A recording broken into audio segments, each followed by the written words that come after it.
Scott can do things differently, so can I, right? So we're gonna do a little bit of a different type of sermon today. We've already started this series of sermons that why should I believe certain things and why should I believe in God? And we are to part 3 of why I should believe in God, and we'll move on after this one. But this is something that I find particularly interesting, and it is not necessarily as biblical as it is logical. And we will be looking at several passages today, but mostly I want to cause your brain to do a little bit of thinking as to why our world works the way it does, especially in terms of art and creativity. I honestly took this sermon, developed it, and then cut about 2/3 of it out. So there will be a follow-up sermon about art later on. But I just want to focus in primarily on the idea of why the existence of art and creativity as a whole screams for there being a God. Kind of proves the idea that God is there for art and creativity to even exist. I know no one who doesn't enjoy art. And you might be going, no, that's me. So if we talk about art in its most general terms, we all enjoy art. We enjoy different types of art. We enjoy different forms that it takes, but we all enjoy art as a whole. You might not be one of those who loves going to the gallery downtown, the art museum downtown. That might not be your thing, but you might be a reader. And the whole creation of stories and ideas and grouping all of that together is art. It is a form of art. It might not be the visual art. You might enjoy dance. That kind of gets a weird response from people a lot of times, but just that, I mean, there are a lot of people in our world, maybe not you, but a lot of people in our world who love dance. And there are whole shows on TV devoted to dance and devoted to people who know how to do that sort of thing. Probably most everybody in here enjoys music. And we enjoy different types of music, but we enjoy music. You might be a bluegrass fan, or you might be a classical fan, or a rock person, or rap, or whatever it is, but we enjoy just the entertainment that goes along with music.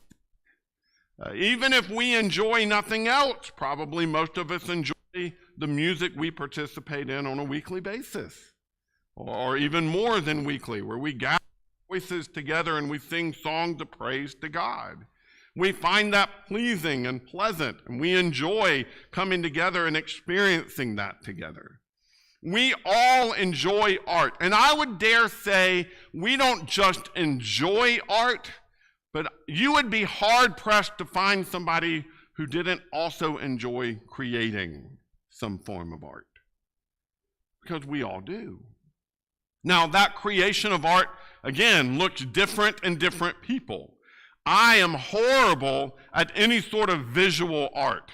You put a paintbrush in my hand, and it looks like you put a paintbrush in a 2-year-old's hand. That's what it ends up looking like on the canvas. But anybody who knows me knows I love music, and I've got guitars and bass guitars and a banjo and 2 ukuleles hanging on my wall, and I love sitting down and banging on Khan's drum set or on Janie's piano, and I love creating music. That's something I love. I love sitting down and doing woodworking. I'm not good at it. I can't do stuff like Alan does, but it is amazing to notice we all tend to enjoy that. Even those of us who don't enjoy art, enjoy the art of other things. For instance, there are people out there who like making spreadsheets. I know, Julie, you were the one I was thinking of. So people who like making, that you give them a computer screen and a mouse and some information, and they will turn a spreadsheet to a work of art. And we call it that because it is that. the creativity and the organization and putting the information in a way that makes it easy to assume. You know, I used to have a job where I worked in the accounting department, and my single only job was to take reports that my manager gave me and make them pretty. My goal was this. This was the description of my role. I needed to make the spreadsheet so understandable and so easy to look at that the CEO of the company could look at it and know exactly what the spreadsheet was telling them in less than 5 seconds. That took a sense of art to do that. Now, that's a different kind of art than we think about in other ways, but the truth is, we all enjoy the creative process of making something chaotic into something beautiful. It is just a part of our human nature. Even if the art has no message, has no greater meaning to it, there's no agenda to it, we find ourselves moved by it. We find ourselves changed and affected and maybe even emotional by it. A couple of passages I have up there on the screen. Finally, brothers and sisters, whatever is true, whatever is honorable, whatever is just, whatever is pure, whatever is lovely, whatever is commendable, if there's any excellent, if there's anything worthy of praise, dwell on these things. And while we tend to often think about that verse in terms of morality, it applies. We are to seek out the good things of life to think about and dwell on and look at and to really concentrate our minds on the good things of life. Ecclesiastes chapter 3, another well-known passage of Scripture, says, "He has made everything beautiful in its time.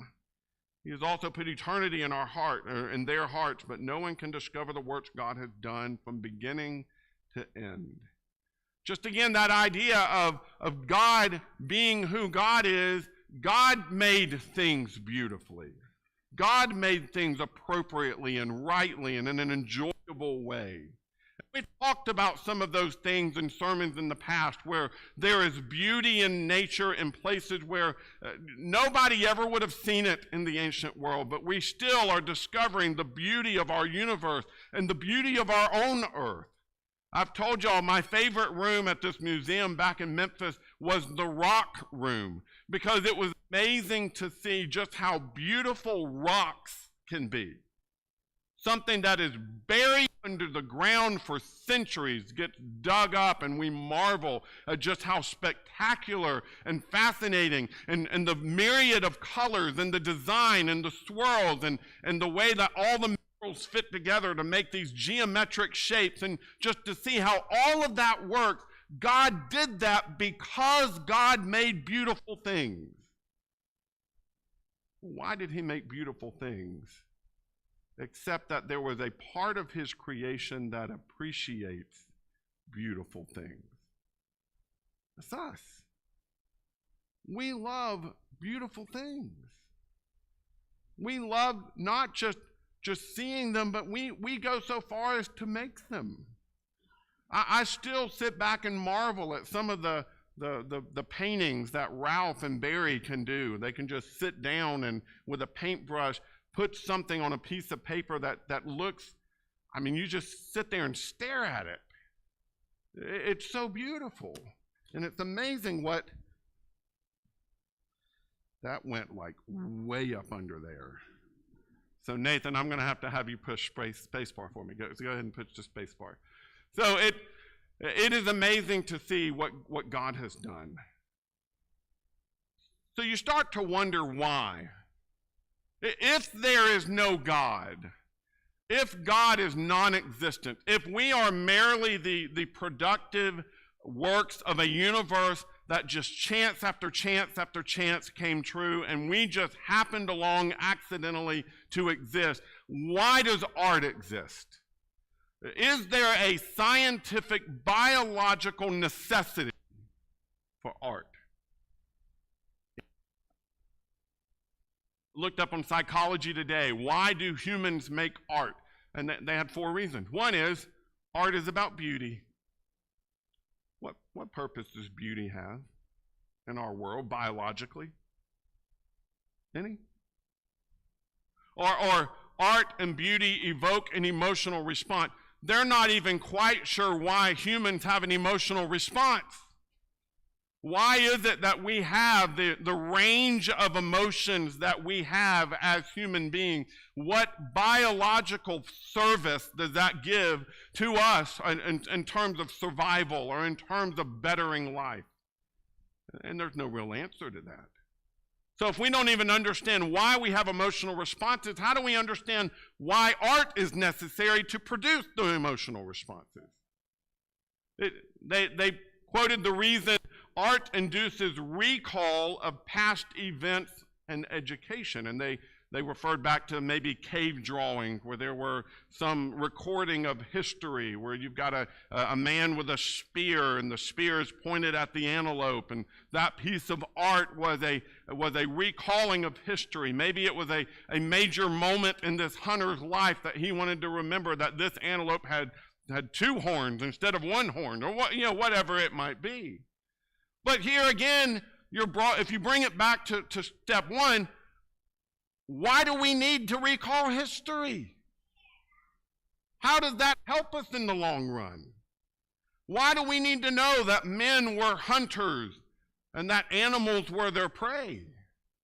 There's no real explanation as to why we as humans desire to have detailed histories, other than the fact that we are a complicated people who have reasoning and thinking, and there's something different about us than the rest of the world. Art aids in communication and education. And while that is in some ways true, again, we're not even really sure why humans have communication to the level that we do. Why is it that we seek to connect to humans who live hundreds of miles away from us? They do not help me survive. But we will go to great lengths and great inventions in order to make those things possible. And the article kind of humorously pointed to the fact that it's not just humans who are artistic, but there have been some animals who are artistic, and it had a picture there of an elephant named Siri who paints pictures. But then as it went on to describe Siri is an elephant who has been trained to paint pictures by humans. Not that the elephant just woke up one day and went, I've had a thought. Grab me a paintbrush. Like that the elephant had been trained to put certain colors together and to put shapes on paper. And there's a children's book called The One and Only Ivan, which the whole premise of the book is that circus animal who learns to draw pictures and brings, helps the circus survive. The whole book is so fictional because it has to give all these thoughts and reasons and complicated ideas to an animal that are just so unrealistic. They make a great children's story, but there's no reality to it. Because the truth is, that's not what art is. Art is not what you're trained to do, it's what you desire to do. Go ahead and put your space bar. Again. So, you go back and look at art and you find that it has played a principal role in nearly, I would say, in every, but I mean, you can kind of follow art through history, and I have a lesson coming on that sometime in the distant future, but just this idea of, you go back and look through history and you see that the ancient Greeks and Romans had mosaics and they had statuary and they had all these things, their logical reasonings and the ideas that they put down, and they put them down in very poetic ways. And then the Renaissance focused on really all art forms, visual art forms. And you have the Enlightenment, which kind of pulled itself away from art, but really focused on invention, which is another form of art. And then the moderns tend to focus on scientific reasonings and understanding, and we kind of made an art form out of understanding our world and making sure that the world made sense to us, and how can we manipulate our world in some way that gives us some control over it. And then the postmodernists, they changed things to be back to more of an emotional understanding of our world and relationship. And you see all of this reflected in the art. Nathan, go ahead. And so this, again, all of this leads to what we currently involve ourselves, which is entertainment. What is entertainment but art? It's just art that we honestly put in front of ourselves all the time. And the art of our modern day, which is on our television screens and the movie theaters, it is what it has replaced the idea of going to the art gallery. It is where we go and see art, and that art reflects our culture, which is scary sometimes when you think about it. But it all is related to this idea of, why do we do that? Again, looking at this from an apologetic viewpoint of why do we have this? Why do we need entertainment? What in us, from a biological necessity, needs entertainment? Can you think of anything? Does sitting down in front of your TV for 3 hours at night and binge watching a show on Netflix help you survive? Or, before modern day, sitting down after you've come in from the fields all day long and pulling out a violin and playing it like Pa from Laura Ingalls Wilder's book, and entertaining your family with songs, is that some sort of evolutionary purpose? Or before that, does the tossing of bones serve some sort of evolutionary purpose?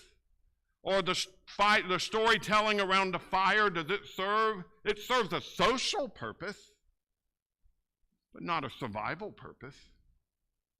And so you look at all of this and you realize this whole idea of art and creativity is something that is contrary to science, and it is absolutely necessary when you think of, we have a God who has created us. The truth is, art comes from God. For instance, the Bible. I don't know if you realize this or if you've ever thought about it in these terms, but the Bible itself is art. It is art. It is storytelling to the greatest form. It is literature. I have an article coming out soon. There was a guy, I printed this thing off because I knew I was not going to remember off the top of my head what the guy's name was. There's a guy named Christopher Booker, back in 2004, wrote a book called The 7 Basic Plots, and he basically argued that every story falls under one of 7 plot lines. Every one that has ever been told follows this form. Those 7 forms are, real quick, overcoming the monster, rags to riches story, the quest, the voyage and return, comedy, tragedy, or a story of rebirth. Here's what I find interesting about that. All 7 forms found in the Bible. All 7 forms are prevalent in the Bible. And honestly, the main story of the Bible actually includes all 7 forms in it. And what's interesting about that is that people have argued for years that the Bible ripped off other stories. No, it's that the Bible tells the story of man. And when we tell the story of man, we tell it in man's way, which includes 7 different plots. And so the Bible follows the exact same pattern everything else does, because it is, in and of itself, a literary art form. The stories and the literature that are found in it are art. The Bible contains not only pieces of art, like Drake read Psalm 23 this morning, that beautiful poem about the Lord is my shepherd. It's just lovely, and you look at all the nuances of that psalm and all of the teachings that are found in it. It's amazing. But not only that, we've got art creators in Scripture. Noah builds an ark. Now, he's following directions. As far as we know, he was not given every detail. And he has to figure out how to create this ark based on some very basic direction in a way that will allow him to survive what is going to be a torrential, horrible catastrophe. And he does so. Anybody who, and I know several of you have been, to the ark up south of Cincinnati. How many of y'all have been to that? I know quite a few of you. So it's worth going to, because what you find as you go through that is you realize, based on the technology they had at the time that we found in secular record, there would have been many different ways to do many of the different necessary functions for survival. And what you find is in the ark, it would have been a lot of decision making and art making. Moses, the same way. You look at the things that Moses did, the things Moses crafted, it's art. And let me give you a for instance. The book of Deuteronomy is a legal document that is beautifully crafted when you compare it to the other writings of his day. And you look at the way he ordered things and the way that he drew all these connections. That's exactly what we're seeing with Paul. It's what you see with Luke. You have the Bible writers who crafted pieces of art in Scripture. Moses is no different. Bezalel, anybody remember him?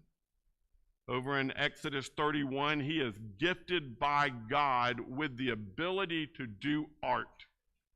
And it talks about the different craftsmen that God put in place for the building of the tabernacle. And you look at the different ways that the tabernacle is described, and it's described with these beautiful pieces of furniture. And they're not merely practical things. For instance, the veil that is crafted to hang between the holy place and the most holy place was crafted with embroidered angels on it. And it was a beautiful piece of art.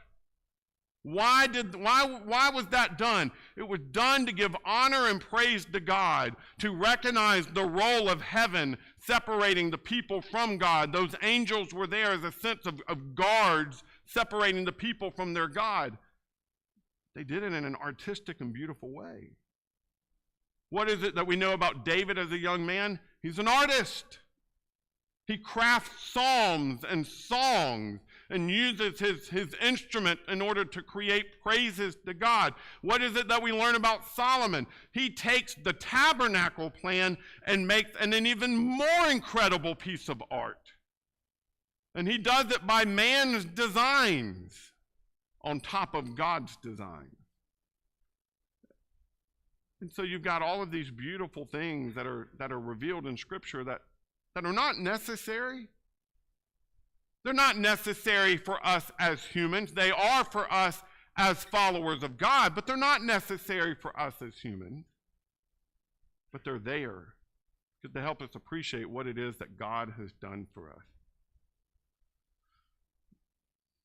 So why does it work? What is God's purpose in giving us art? Now again, some of this is my assumption, so I will preface this little section of the sermon that way. But what you find through Scripture is that God did not create us for survival. God created us for something more. God didn't create us just so that we could live our everyday in some sort of functional reality. God desires for us to be emotional creatures that connect ourselves to Him. And art aids in that. You know, art, because of what it is, it transports us into something better than we have now. You go back to Ecclesiastes chapter 3, and you've got this description of creation where everything was just perfectly created exactly how God wanted it to be created. It was as if God here in this section is saying, you know what? Every single thing I did with intention, I did with purpose. I put it exactly where it needed to be so that it could be beautiful. You look there, Ecclesiastes chapter 1 or chapter 3, verse 1. There is an occasion for everything. and a time for every activity under heaven. A time to give birth and a time to die, a time to plant and a time to uproot, a time to kill and a time to heal, a time to tear down and a time to build, a time to weep and a time to laugh, a time to mourn and a time to dance, a time to throw stones and gather stones, a time to embrace and a time to avoid embracing. There's a time to search and a time to count as lost, a time to keep and a time to throw away, a time to tear and a time to sow, a time to be silent and a time to speak, a time to love and a time to hate, a time for war and a time for peace. What does the worker or the creator gain from his struggles? I have seen that the task that God has given the children of Adam to keep them occupied, he has made everything beautiful in its time. He has also put eternity in their hearts, but no one can discover the work God has done from beginning to end. I know that there is nothing better for them than to rejoice and enjoy the good life. It is also the gift of God whenever anyone eats, drinks, and enjoy all his efforts. I know that everything God does will last forever, and there is no adding to it or taking away from it. God works so that people will be in awe of him. Whatever is has already been, whatever will be already is. However, God seeks justice for the persecuted. What I want you to see from that passage is everything we have, all of this existence, this beautiful work of art that we live on it because it causes us to seek after something grander. It causes us to seek after a creator that could have made this possible. It causes us to be in awe of him. It moves us. That's why we live in this piece of art. That's why we tend to want to mimic this art that God has created. Because it's uniquely human to love art. No other creature loves art the way we do. No other creature creates art the way we do. And it's one of those unique things about humans that allow us to truly have an appreciation, not just for what is on a canvas, but for what that canvas is based on. And so it allows us to have a greater appreciation for what God has done. It allows us even to connect. A couple of quotes for you that I read. Specifically speaking of children. For children, play often involves the act of making things, of creating as they have been made to create. We do not have to teach our children to want to make things. They are born for this. The impulse to put things together, to paint, to draw, to scribble, to form things out of Play-Doh, it is common and natural for children as breathing. Janie will occasionally go over to Donna's, Irvin's house, and she talks about Donna's art room. She has a craft room that's just full of craft supplies, and Donna is sweet to just let the girls just go in there and make whatever they want to make. And just that idea of being able to go and craft something, to build something, to create something, that is absolutely natural for children. Where does that come from? But from a creating God who put himself in us. So, again, a couple of more things here. We create because that's who we are. That's what we were created to do. Turn with me back to Genesis chapter 1 and God's own creation story, where it talks about God being creative, God being active, God forming things for us. It says here, then let us make man in our image according to our likeness. They will rule over the fish of the sea, the birds of the sky, the livestock, the whole earth, and the creatures that crawl on the earth. So God created man in his own image. He created him in the image of God. He created them male and female. And so here this idea of God at first is presented as being a creative being, and then he says, I'm going to make man be just like me. Well, what does that mean we are? creative being. I don't think that's all that's meant there by the idea of us being in the image of God, but it is certainly included in the idea. We are created to be like him, and that includes being creative. It's just part of who we are. It's the way we mimic him. We already read Philippians chapter 4, verse 8, this idea of dwelling on those things that are lovely and good and excellent. We use this phrase, beauty is in the eye of the beholder. Different things look beautiful to different people. But that doesn't change the fact that every single one of us desires beautiful things. We want beautiful things. Just today, we were driving here, and I'm not a car guy at all. You can tell that by looking at the two cars that I own. It's not my thing, but as we were driving here, we drove past this guy in a very large truck, and he had a big trailer behind him, and on top of the trailer was this beautiful candy apple red Firebird. It's beautiful, in pristine condition. I mean, you could tell this was this man's pride and joy. It wasn't one of those trailers where you let the back wheels drag on the ground. No, I mean, it was all the way up, treated super special. I mean, it was a beautiful car. Now, if we were merely practical beings, he would drive stuff like I drive, right? A dented up, massive van that fits more people than I need to fit. Like that's practical. Nothing beautiful about that. But the idea of, you know what, I'm not just going to drive somewhere, I'm going to drive somewhere in style. That's an appreciation for beauty. And that's something that's been put inside of us that proves we're not merely practical survivalists. We are more than that. We seek to make beautiful things. We create because it allows us to be part of that eternity, that part of that bigger thing that's in front of us. And another quote from that same article, children make things because there is someone with whom to share them.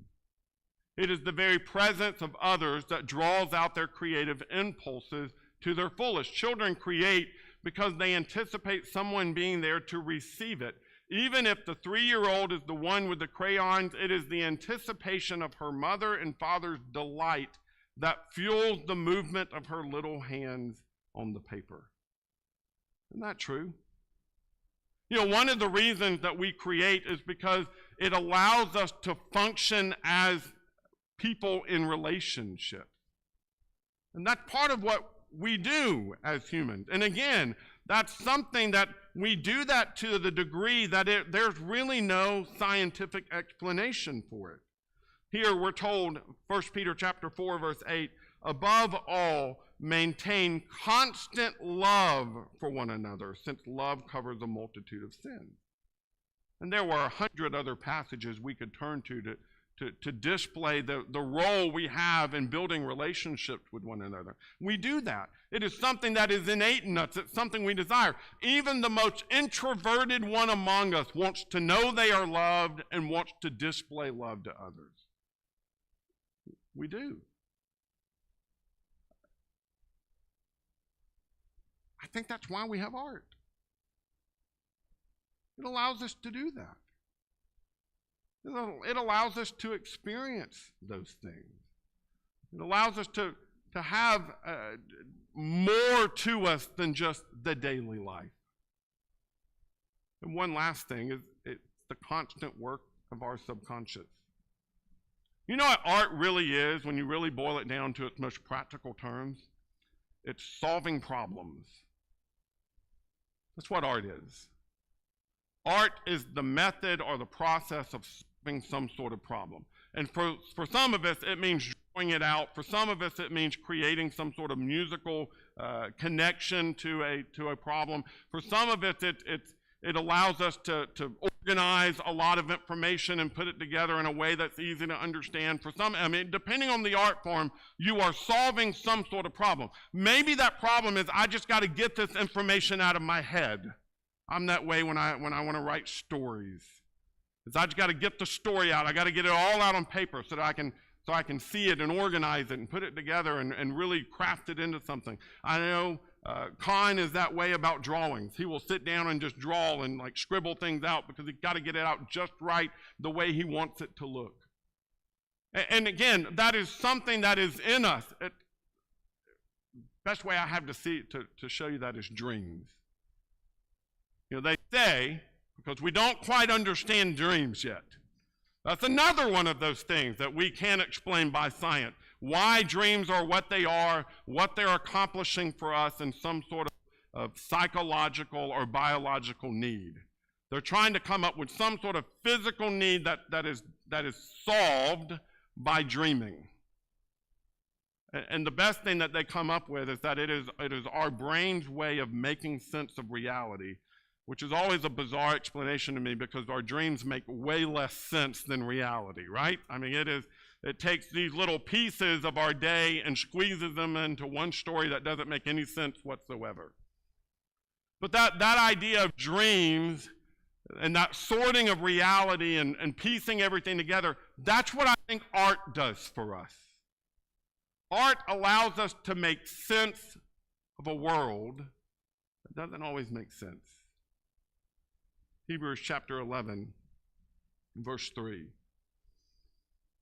By faith, we understand that the universe was created by the word of God, so that what is seen was made from things that are not seen. Here's why I'm pointing you to that verse. There's a lot of our world that is unseen. God and faith being part of that. Relating to the eternal is part of that. Coming to grips with the beauty of our world and why it is there is part of that. Our thoughts and our interactions with others are part of that. There's a lot of our world that is unseen, and art helps us make sense of that, helps us relate to that, helps us put in order what is seemingly chaotic. And isn't that exactly what God did in his creation? He took what was in chaos and put it in order.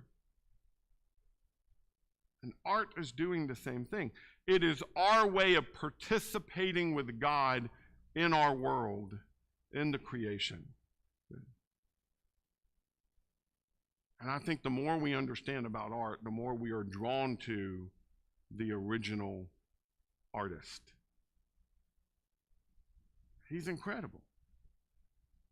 We have spent years trying to mimic and make what he has done again and again and again, and we can't do it. We can't do it. You know, I've always been fascinated by those who can take paintbrushes and make beautiful things because it is so far out of reach and skill set. But who in here has ever seen a piece of art of a place and thought that art is better than the place? We don't. I had a friend of mine put up a picture just last night on social media of a beautiful sunset. And I looked at the picture and went, it must have looked better in person. Like that was my response to the photograph. Not to be critical, but I've seen enough sunsets to know when we see, oh, it's a beautiful sunset, and then we take a picture of the sunset, what do we always say when we're done with it? When we see it, we go, oh, the colors were so much better in person, right? We can't even capture with photography the beauty of the creation that God made, the art that God did. We can't. But you know what I find fascinating? We keep trying. Because there is something in us that makes us want to create beauty, create art.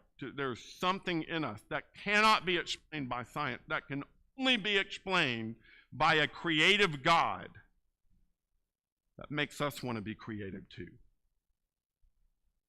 And I tell you, I want you to marvel at that. I want you to be amazed that we have a God who hasn't just put proof of himself in a book but he has put proof of himself in a world. He has put proof of himself in our minds. He has put proof of himself in our hearts. He has proven himself over and over and over again. No matter where you look, no matter what you're looking at, it doesn't make sense without God. So let's marvel at God. If you're not a child of God, if you don't know him as God, that's the part you learn from this, which we really didn't dig into today. I understand that. But if you want to learn more about that, about being a child of God, ask. Because there are